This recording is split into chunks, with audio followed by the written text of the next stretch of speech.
I tell people it's your inner bitch voice.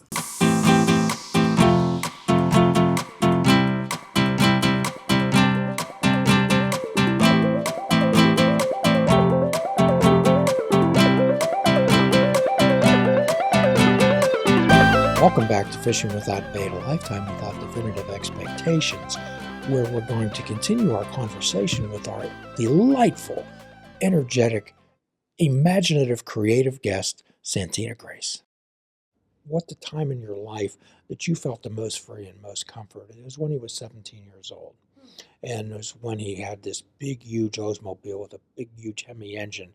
And he'd be in that 17 years old listening to Pantera on an 8-track, okay, pounding.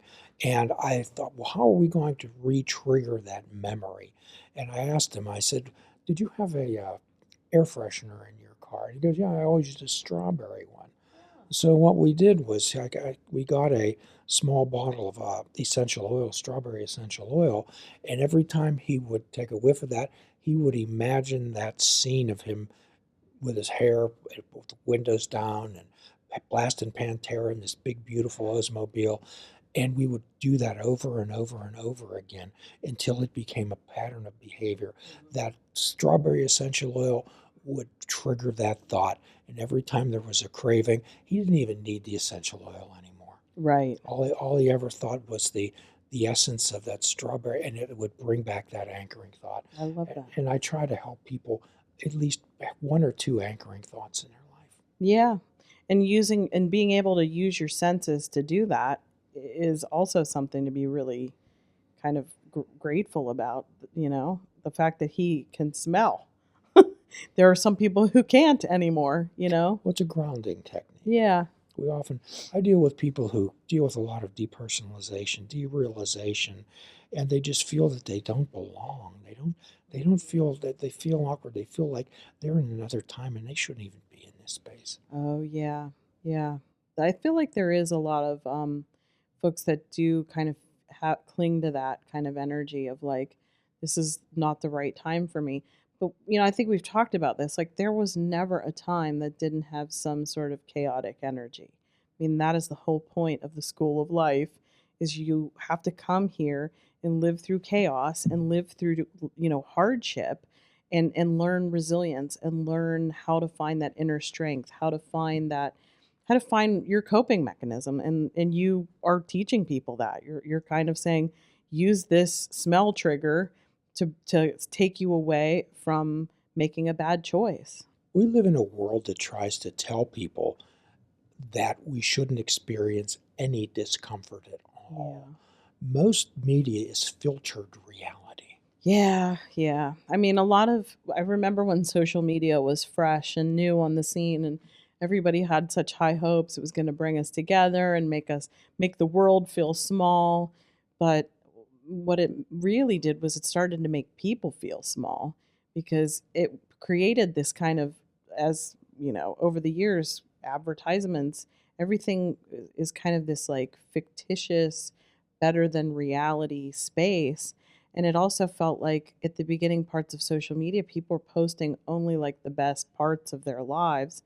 And so it gets really easy to just get caught up in, oh, wow, my life is not as good as all of the things that I'm seeing, so I must be failing at life. I mean, that's an easy conclusion to come to, or one that makes people feel like I don't belong here because I can't make that be my reality, which is not fair, But I mean, if you think about any different part of history and time, there's always been turmoil. There's always been wars.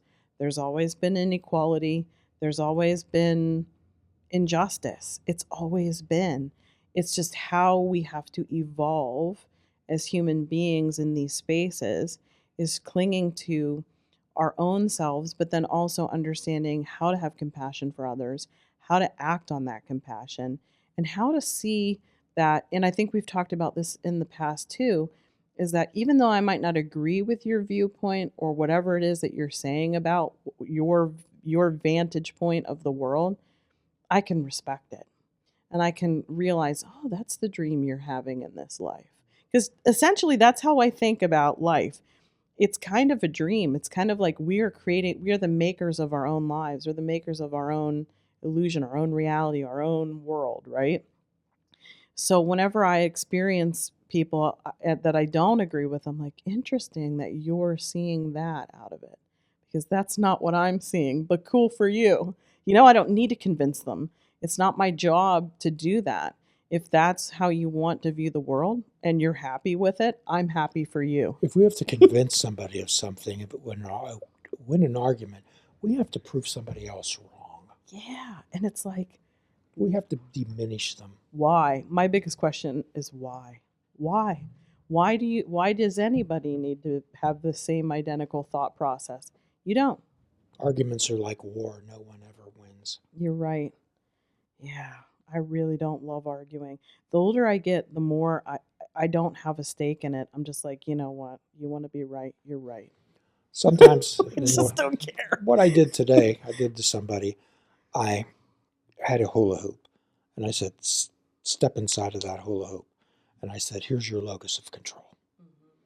You're trying to manipulate people, places, and things and situations to be exactly the way you want them to be. You cannot. The only thing that you can do is accept them.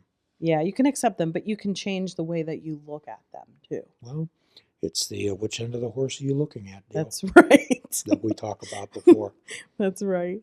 It's your Yeah. perspective. The horse doesn't move. And I kind of feel like if you don't like your perspective, change it. That's kind of the biggest. And we come back again to life's made up of choices. Yeah. When we talk about these core emotional concerns to people, Santina, when I asked them, I said, who in this world understands you or attempts to? Who in this world listens to you, not put the chair in the corner, but actually listens without giving advice or suggestions or criticisms? Who in this world respects you? Who in this world treats you as an equal? Who in this world gives you the benefit of the doubt? And who in this world gives you the freedom to decide? And if people aren't giving you those, I have to ask them, then what are they doing in your life? Yeah. And also, it would be ask yourself those questions too. Do I respect myself? Do I treat myself as an equal? Do I give myself permission to decide? Yeah. When you were saying all those questions, I'm like, it's easy to ask that about the people who you surround yourself with, but it's harder to honestly ask that to yourself and to say, do I give myself the permission? Do I give myself grace? Do I give myself space to just heal? Or am I expecting that I'm just going to like pull myself up by the bootstraps and just tamp down my emotions somewhere? No, it's not honoring yourself, Well, when I had the prologue to them, when we talked about starting this podcast tonight, and we said, well, I'm helping people create themselves, not find themselves. Yeah. I don't want to find myself. Well, you talked before about 1968. Yeah. Oh, hi, Jim Ellermeyer back again from Fishing Without Bait. And as we offer and express transparency, this is a shameless plug for a book that we are selling. This is a 365-day calendar where we have a Zen type of picture to draw with a caption, and then we ask some thoughtful questions that people can answer, such as, what are your general thoughts about the quote? What is the morning thought in the morning? What is your evening thought? And what will you do tomorrow to spread kindness? Okay? And the beauty of this is that it's not numbered. You can pick any page out. It's not numbered. You can pick any day out and pick any quote out you want, or not. So what we're doing, we're asking people to use this as some type of a mindfulness activity to start their day. When we start our day, not trying to race through the day or with anxiety, but rather maybe some introspective self-talk, some internal validation. And what we're doing here is this. Also, what we'd like to do, we're going to be offering some Patreon material, maybe some behind the themes things, or some of the podcasts that we've done where we take a deeper dive, and we'd like to get your thoughts on that. What would you like to see? Are there any podcasts that we've done where you would like us to do a deeper dive? So you can please contact the show, and we'd be glad to explore that.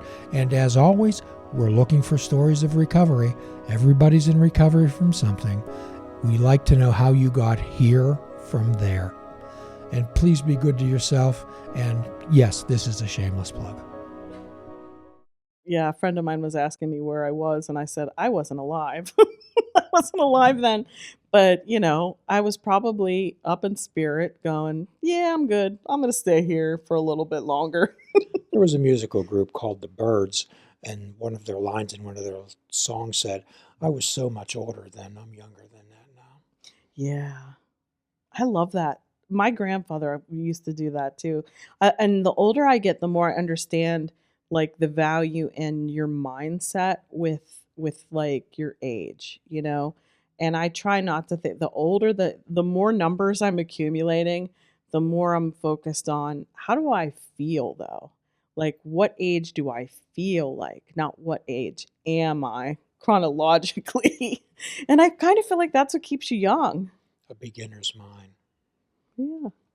World, we talk all the time about racehorses, and what are they, big magnificent animals, and they do one thing and they do it very well. Mhm. But what they have over their eyes, Blinders. Yeah. That's an expert's mind. They have a tunnel vision.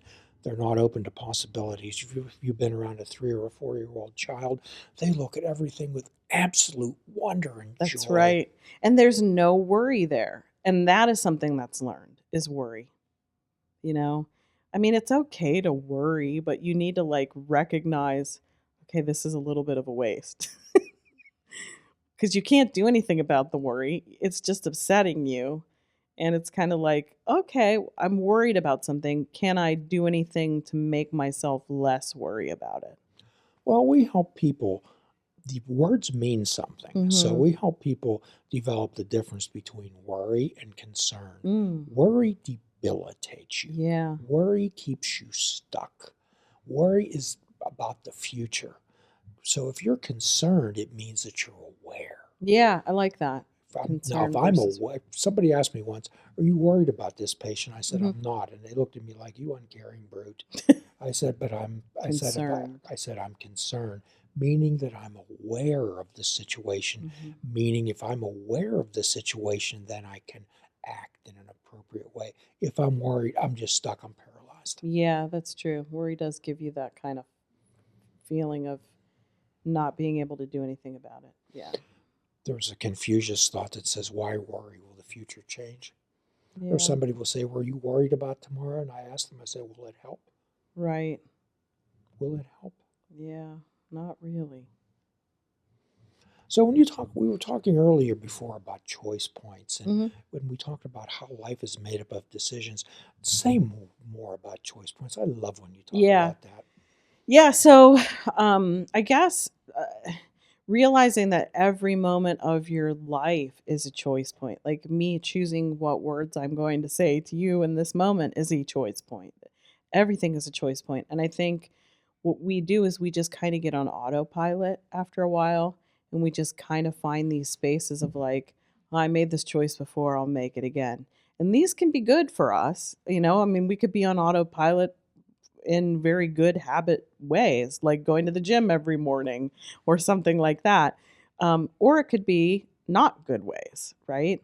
So when we have choice points, it means we're like awake and aware and we're not just kind of following an autopilot. And so that means like when you wake up, and I oftentimes teach a lot of like I teach students and when they're first starting to open up their abilities to be able to kind of have extra perceptions, I always have them check in with themselves every morning. So the first thing that you do before you even start your day is how am I mentally? How am I spiritually?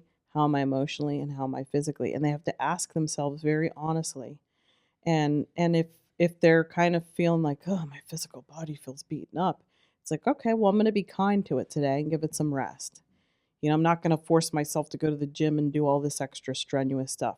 Mentally, if I'm kind of feeling agitated, I think I need to go with a disclaimer into my meetings or in my meetings with people and just let people know, hey, I'm Mr. Grumpy Pants today. So maybe just be a little kind. I mean, it's okay to own where we are.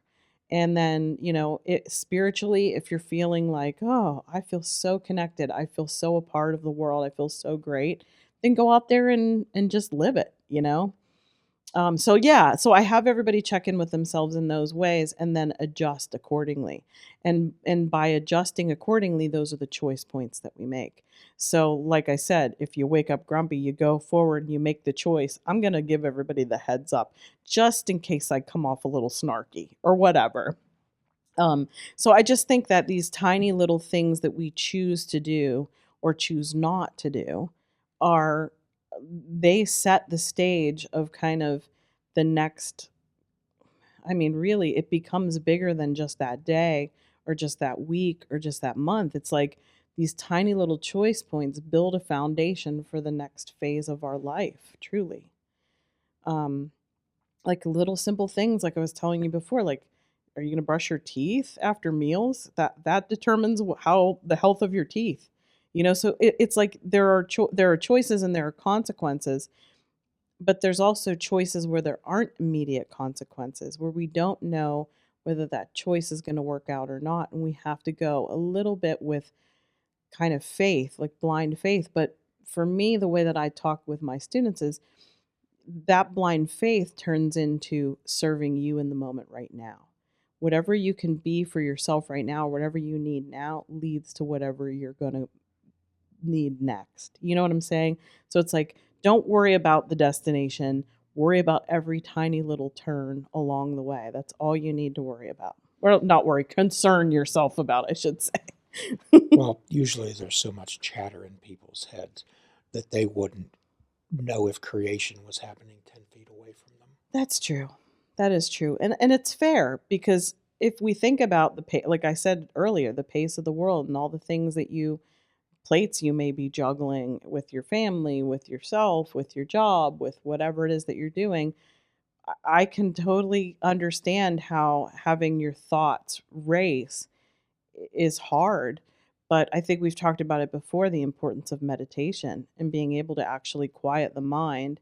And when you can learn to quiet the mind, even if it's just quieting the mind and listening to a song that you sing along with and you're focusing on that song, that's meditation for me.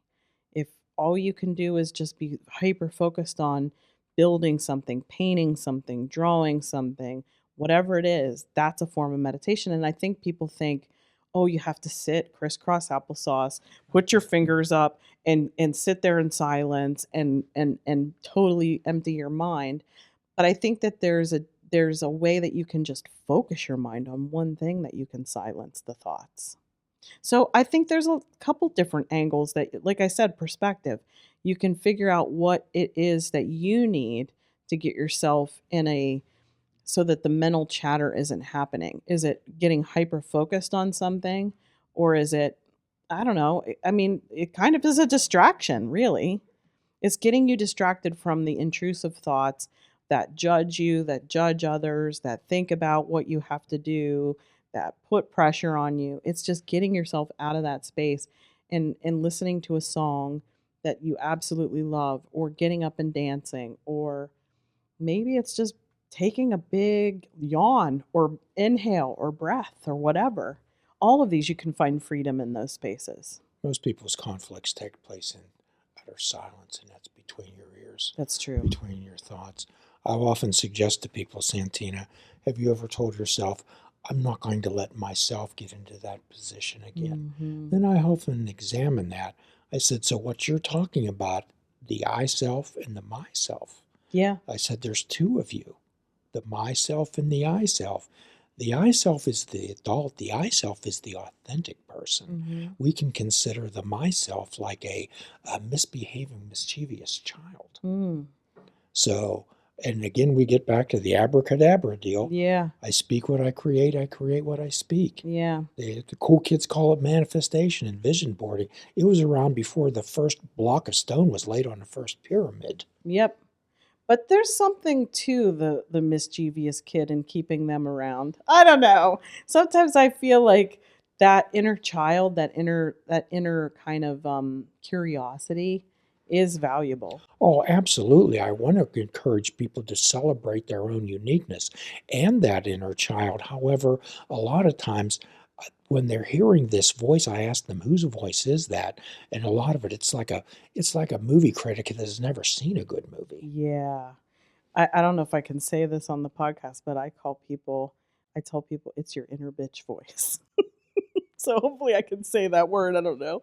But that's kind of what it is. It's somebody who is just going to be a naysayer for everything that you do. And it's when you can become friends with that, I'll call it inner witch, the inner person that's kind of very judgmental. You can kind of, it becomes your ally, and it becomes a way that you understand the parts of your life that you need to maybe invest some of your energy into. Like, here's an example of like one of the times whenever this is probably like 20 years ago or something. I remember waking up and in my head, the mean, we'll call it mean girl voice or whatever you want to call it. Um, she was like, "You remember that game you played as a little kid called Old Maid? Guess what? That's you." And I was like, "Hmm." And so I went, "Okay, fair." And I was like, "But guess what Old Maid can do today? Old Maid can go to the spa and get a facial and do all this pampering because there's nobody else around but me." And so I was like, "Thank you for that reminder that I can take care of myself today." And so when you learn how to like twist that kind of knife and like figure out how to like dislodge it, and then it just kind of it heals you because you're like, okay, great, thanks for pointing out that I have been neglecting myself lately, you Oh, know. we want to help people understand and teach them how to talk to themselves as if they would talk to a friend. Oh, I'd like to remind you that we're going to continue our conversation next week on our next podcast with our delightful guest, Santina Grace. So stay tuned for that. And also this free prescription I know you've been waiting for. Fruits, nuts, and vegetables. Unplug your television and take up fishing. And for a truly mindful experience, we suggest that you fish without bait, a lifetime without definitive expectations. Please do a kindness for yourself, and please do a kindness for another. Forgive yourself, and please forgive another. Till all are free, none are free. Namaste, my friends. Please check out our website at fishingwithoutbait.com, where you can listen to the show, comment on our discussions, and find out where you can subscribe to our podcast. If you're interested in flying the colors of Fishing Without Bait, click the shop icon on our website. We have clothing, mugs, cell phone cases, and so much more. Show the world that you fish without bait. This show is a member of the Sorgatron Media Podcast Network. Find out more at sorgatronmedia.com.